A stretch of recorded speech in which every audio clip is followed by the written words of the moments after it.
Hello student, मैं हरिओम उपाध्याय। और अभी तक हमने पढ़ा अनुवाद प्रकरण के अंतर्गत आने वाले कुछ महत्वपूर्ण परिभाषाओं के विषय में। जैसा कि हम पढ़ चुके हैं कि संस्कृत भाषा में क्रिया के रूप को किस प्रकार से प्रयुक्त किया जाता है, लकारों का कितना महत्व है, लकार के अनुसार ही क्रिया को किस प्रकार वाक्य के अंतर्गत जोड़ा जाता है। तो सबसे पहले तो बताना चाहूँगा कि हमने अभी तक जो पढ़ा है लकार, 5 लकार पढ़ा। 5 लकार में वाक्य के अनुसार वाक्य जिस काल का है उसकी क्रिया को, उसी धातु को लकार के अनुसार हम क्या करते हैं, प्रयुक्त करते हैं। आगे हम पढ़ते हैं कारक, क्योंकि वाक्य बनाने में हमें कारकों की भी आवश्यकता होती है। तो कारक क्या होता है, जैसा आप सभी पढ़ चुके हैं, कारक की उत्पत्ति क्रय धातु से होती है। किस धातु से होती है? क्रय धातु से होती है, जिसका अर्थ होता है कर्ण। तो कारक कौन है? कारक वह है जिसका क्रिया के साथ सीधा या प्रत्यक्ष रूप से संबंध होता है, यानी क्रिया के साथ जिसका संबंध होता है उसे हम क्या कहते हैं? कारक कहते हैं। जैसे मैं कहूँ कि भगवान राम ने वन में सबरी के द्वारा झूठे किए गए फल हाथ से लेकर स्वयं खाए और लक्ष्मण को खिलाए। तो देखो, इसमें कारक एक नहीं है। भगवान राम ने तो राम कारक है, वन में खाए वन कारक है, सबरी के द्वारा झूठे किए गए तो सबरी भी कारक है, हाथ से लेकर हाथ भी कारक है, और लक्ष्मण को खिलाए लक्ष्मण भी कारक है। तो इस वाक्य में कई कारक दिए हुए हैं। तो इस प्रकार से हम कह सकते हैं कि क्रिया के साथ जिसका संबंध होता है उसे हम कारक कहते हैं। कारकों की संख्या संस्कृत भाषा में 6 मानी है। अब हम क्या करते हैं, बहुत से व्यक्ति 7 लिखते हैं, कोई 8 लिखता है। तो कारकों की संख्या तो निश्चित रूप से 6 होती है। उसको हम इस श्लोक के द्वारा समझ सकते हैं कि कर्ता कर्म च करणम संप्रदानम तथैव च अपादान अधिकरणम च इत्यादि कारकाणि सत्। अर्थात कर्ता, कर्म, करण, संप्रदान, अपादान और अधिकरण, 6 माने और अपादान और अधिकरण इति माने इस प्रकार से आहु माने कहे गए हैं कारकाणि सत् कारक 6। अर्थात कर्ता, कर्म, करण, संप्रदान, अपादान और अधिकरण ये हमारे संस्कृत भाषा के कारक हैं। तो कारकों की संख्या हम निश्चित रूप से 6 मानेंगे। अगर हमें प्रश्न आ जाता है कि कति कारकाणि कानि चित्तानि, कारक कितने हैं और कौन कौन से हैं, तो हमें लिखना है कि कारकाणाम संख्या 60 भवति। कारकों की संख्या 6 होती है। कौन कौन सी होती है, तो इस सूत्र के द्वारा लिखा जा सकता है। ज़्यादा मेहनत करने की आवश्यकता नहीं है। कर्ता कर्म च करणम संप्रदानम तथैव च अपादान अधिकरणम च इत्यादि कारकाणि सत्। अर्थात कर्ता, कर्म, करण, संप्रदान, अपादान और अधिकरण को कारक कहा गया है। दूसरे शब्दों में हम कह सकते हैं कि क्रिया के साथ जिसका सीधा अथवा प्रत्यक्ष संबंध होता है उसे कारक कहते हैं। यानी कि क्रिया के साथ जिसका संबंध होता है उसे कारक कहते हैं। या ऐसे कह सकते हैं कि क्रिया का जिसके साथ सीधा अथवा प्रत्यक्ष संबंध होता है उसे कारक कहते हैं। अब बात आती है कि संबोधन और संबोधन कहाँ चले गए। तो संबोधन और संबंध इन दोनों को ही कारकों की श्रेणी से हम बाहर रखते हैं। अर्थात संबंध और संबोधन को कारकों की श्रेणी में नहीं गिनते हैं। संबंध बताने के लिए, क्योंकि संबंध का क्रिया के साथ सीधा संबंध नहीं होता है, इसलिए संबंध को हम कारक की श्रेणी से बाहर रखते हैं। उसके लिए हम षष्ठी विभक्ति का प्रयोग अवश्य करते हैं, लेकिन संबंध को कारक नहीं मानते हैं और संबोधन को विभक्ति माना गया है। तो जैसे मैं कहूँ अभी कि सोहन कृष्ण से पुस्तकम पढ़ती, सोहन कृष्ण की पुस्तक पढ़ता है। तो सोहन का संबंध क्रिया से सीधा है, प्रत्यक्ष है। सोहन पुस्तक पढ़ता है, यानी पुस्तक कौन पढ़ रहा है? सोहन पढ़ रहा है। कृष्ण का क्रिया से सीधा संबंध नहीं है, इसलिए इसके लिए षष्ठी विभक्ति तो है, लेकिन इसको हम क्या कहेंगे, केवल संबंध कहेंगे और संबंध को कारक की श्रेणी में नहीं कहेंगे। आगे हम चलते हैं कि कारकों का अर्थ क्या होता है, इनका प्रयोग कैसे करते हैं। तो कारक हमने देखा है यहाँ पे कर्ता कर्म च करणम। तो कर्ता क्या होता है, तो कर्ता क्रिया को संपादित करने वाला ही करता है, अर्थात क्रिया को करने वाला करता है। जैसे मैं जाता हूँ, जाने की क्रिया मेरे द्वारा हो रही है, तो मैं कर्ता हो गया। मैं कहूँ तुम पढ़ते हो, तो पढ़ने की क्रिया तुम्हारे द्वारा संपन्न की जा रही है, इसलिए तुम्हें क्या कहेंगे, हम कर्ता कहेंगे। दूसरा है कर्म। तो क्रिया के पूर्ण होने पर संपादित होने वाला काम कर्म कहलाता है। जैसे राम विद्यालय गया, राम विद्यालय गया, तो क्रिया क्या है, जाना। राम क्या है, कर्ता, कहाँ गया, विद्यालय गया। यानी कि क्रिया के पूर्ण होने पर संपादित होने वाला काम कर्म कहा जाता है। तीसरा होता है कर्ण। कर्ण किसको कहते हैं, तो क्रिया जिसकी सहायता से संपादित होती है उसे कर्ण कहते हैं। क्रिया जिसकी सहायता से संपादित होती है उसे कर्ण कहते हैं। जैसे मैं कहूँ कि हम हाथ से लिखते हैं, हम किससे लिखते हैं, हाथ से लिखते हैं, तो लिखने की क्रिया हाथ द्वारा संपादित हो रही है, इसलिए कारक कौन सा होगा, कर्ण कारक होगा। या मैं कहूँ कि राम द्वारा रावण मारा गया, तो किसके द्वारा संपादित हो रही है, राम के द्वारा हो रही है। तो जिसकी सहायता से संपादित होगी, जैसे मैं कहूँ कि राम के बाण से रावण मारा गया, तो राम के बाण से यानी मारने में, राम तो अहम है ही, मारने में सहायता किसके लिए, बाण के लिए, तो बाण क्या हो जाएगा, कर्ण हो जाएगा। अगला है संप्रदान। क्रिया जिसके लिए संपादित की जाती है उसे संप्रदान कहते हैं। यानी जिसके लिए क्रिया हम कर रहे हैं उसको क्या कहेंगे, संप्रदान कहेंगे। जैसे वह मेरे लिए फल देता है, तो किसके लिए दे रहा है, मेरे लिए दे रहा है। तो जिसके लिए संपादित क्रिया होगी उसे संप्रदान कहा जाता है। क्रिया जिससे निकलती है, दूर होती है अथवा अलग होती है उसे अपादान कहेंगे। अपादान का अर्थ क्या है, अलग होना, दूर होना, वहाँ से निकलना। तो क्रिया जिससे निकलती है, दूर होती है, अलग होती है, उसे हम अपादान कहते हैं। जैसे गंगा हिमालय से निकलती है, अभी तक आपने पढ़ा होगा सभी क्लासों में, जब भी संस्कृत रही होगी, तो जैसे हमने पढ़ा कि गंगा हिमालय से निकलती है, तो गंगा कहाँ से निकल रही है, हिमालय से निकल रही है। तो जहाँ से निकलता है, दूर होता है, अलग होता है, ठीक है। जैसे मैं कहूँ विद्यालय से गया, तो विद्यालय से अलग हो गया, तो अपादान का अर्थ है अलग होना। तो जहाँ क्रिया जिससे दूर हो जाती है, अलग हो जाती है, पृथक हो जाती है, उसको अपादान कहेंगे। क्रिया जिस आधार में अथवा स्थान में संपादित होती है उसे अधिकरण कहते हैं। अब अधिकरण का अर्थ क्या है, अधिकरण का अर्थ है आधार, आधारो अधिकरण। सूत्र पढ़ेंगे हम अभी आगे, आधारो अधिकरणम, यानी आधार ही अधिकरण है। जिस आधार में अथवा स्थान पर क्रिया का संपादन हो रहा है उसे हम क्या कहेंगे, अधिकरण कहेंगे। जैसे वह कक्षा में नाच रहा है, तो नाचने का स्थान क्या है, विद्यालय, कक्षा, कक्षा में नाच रहा है, तो कक्षा क्या कहलाएगी, अधिकरण कहलाएगी। तो क्रिया जिस आधार में अथवा स्थान पर संपादित हो रही है उसे हम क्या कहेंगे, अधिकरण कहेंगे। तो ये इन कारकों को समझने की एक तरह से परिभाषाएं हैं जिन्हें हम पढ़ सकते हैं।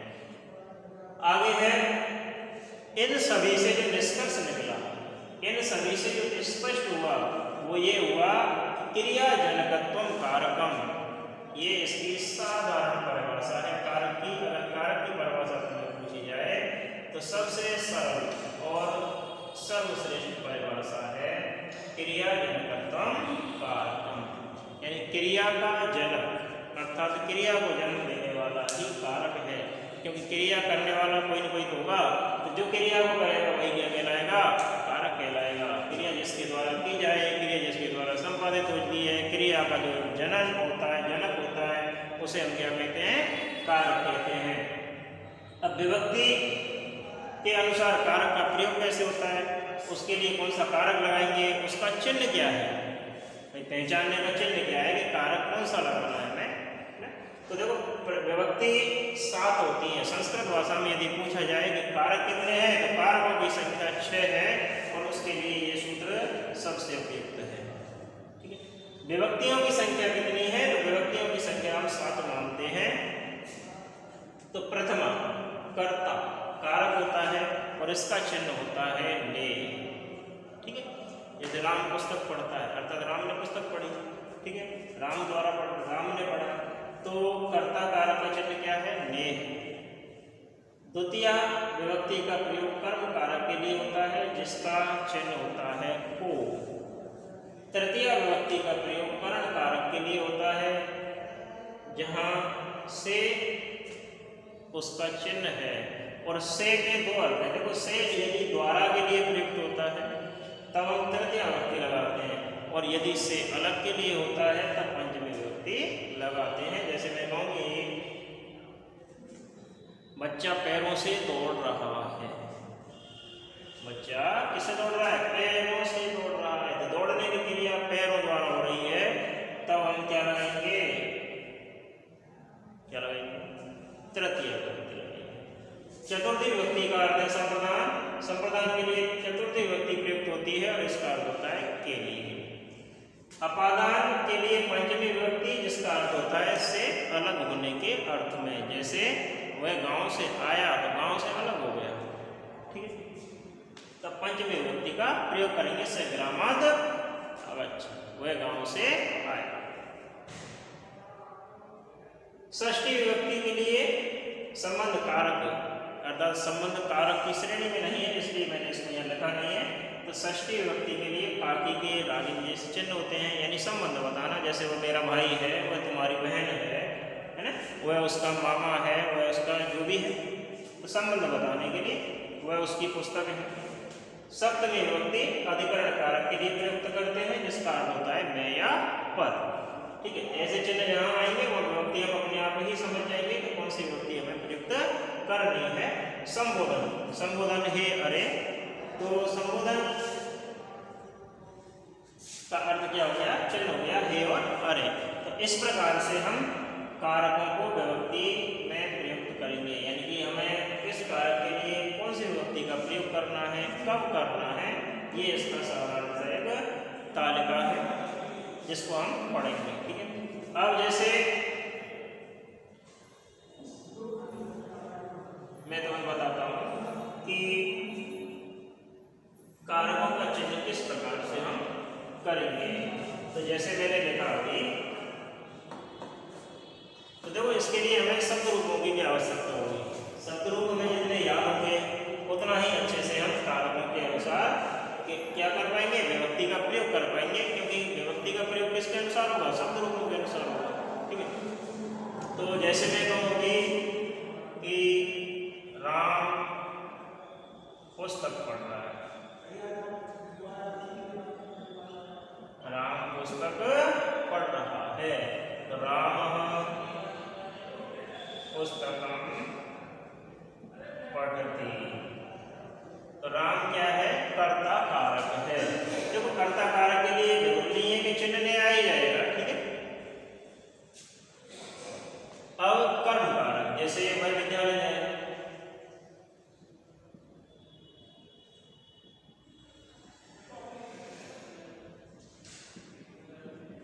वह विद्यालय जाएगा। देखो इनके सूत्र जब हम पढ़ेंगे विभक्तियों के अनुसार कारकों का किस प्रकार प्रयोग करना है, तब उसके लिए हमें काफी सारे सूत्रों को पढ़ना है। अभी तो साधारण रूप से समझना है।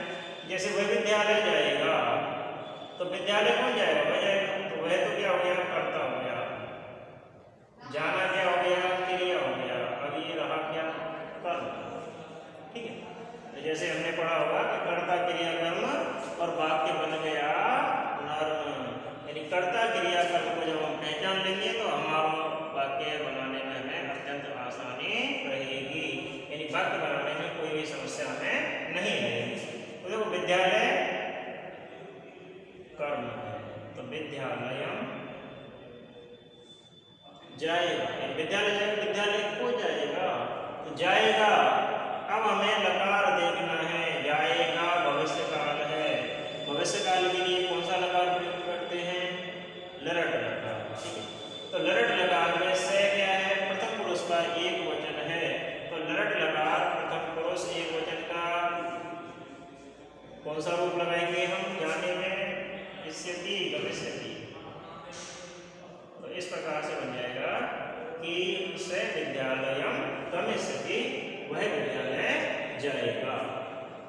ठीक है।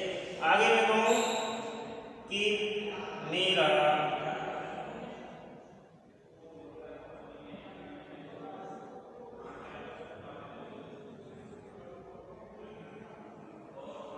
हाथ से लिखती है,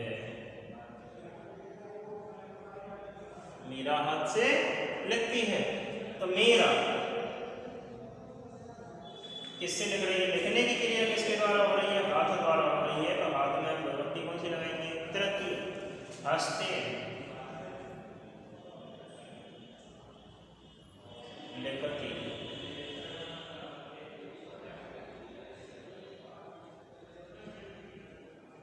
मेरा हाथ से लिखती है। ठीक है। जैसे मैं कहूं कि वह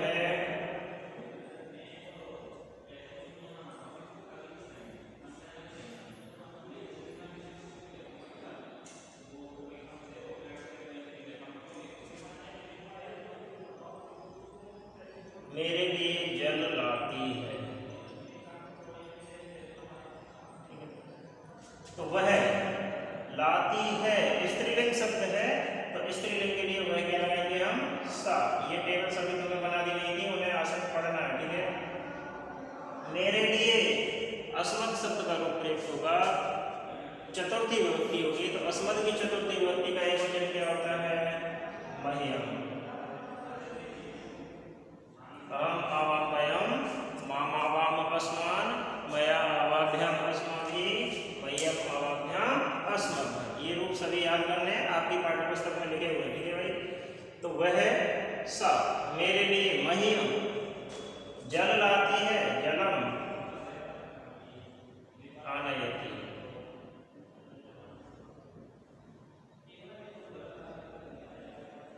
क्योंकि नी धातु का अर्थ होता है ले जाना, नी माने ले जाना और आने माने लाना। ठीक है। अब जैसे मैं कहूं पंचमी विभक्ति अपादान के लिए, जैसे मैं कहूं कि वह विद्यालय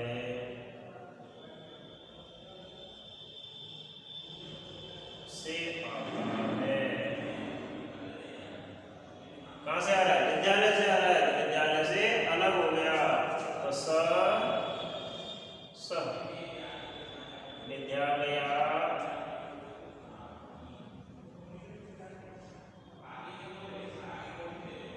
से विद्यालयात् विद्यालय से आता है, आगच्छति। यानी गम धातु में जब आगे आ लगेगा तो उसका अर्थ हो जाएगा आना। गम यानी जाना और आगम यानी आना। तो से विद्यालयात् आगच्छति, वह विद्यालय से आता है। कौन सी विभक्ति हुई? पंचमी। षष्ठी विभक्ति जैसे वह मेरा भाई है, वह मेरा भाई है। उससे मम मेरा भाई बुलाता है उपस्थित। तो विभक्ति कौन सी हो गई? यहाँ पे षष्ठी विभक्ति हो गई। ठीक है। क्योंकि आने वह मेरा भाई यानी वह भाई है। अस्थि का सीधा संबंध किससे है? भाई से। भाई है। ठीक है। मम माने मेरा यानी कि संबंध है। ठीक है। अधिकरण में पेपर। तो जैसे मैं कहूं कि लड़कियां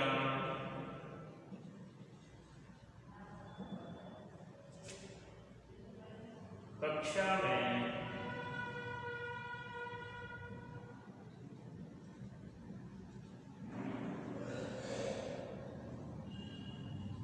नाचती हैं, लड़कियां कक्षा में नाचती हैं। तो कक्षा में नाचने का आधार क्या है? कक्षा है।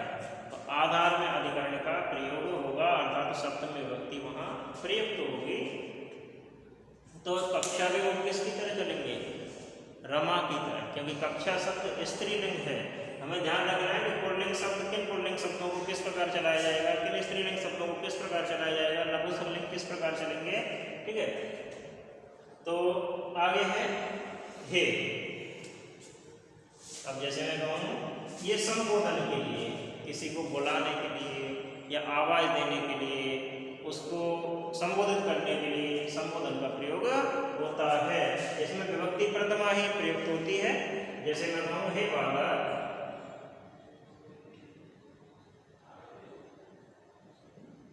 ठीक है, ये संबोधन का चिन्ह है। इधर आओ, तो इतः आगच्छ, इधर आओ।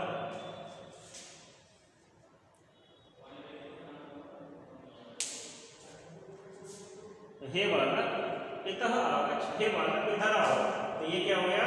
संबोधन शब्द हो गया। तो इस प्रकार से हम क्या करते हैं? चिन्हों के अनुसार विभक्ति का प्रयोग करते हैं। अब विभक्तियों को किस प्रकार चलाया जाएगा, इसके लिए हमें क्या पढ़ना है?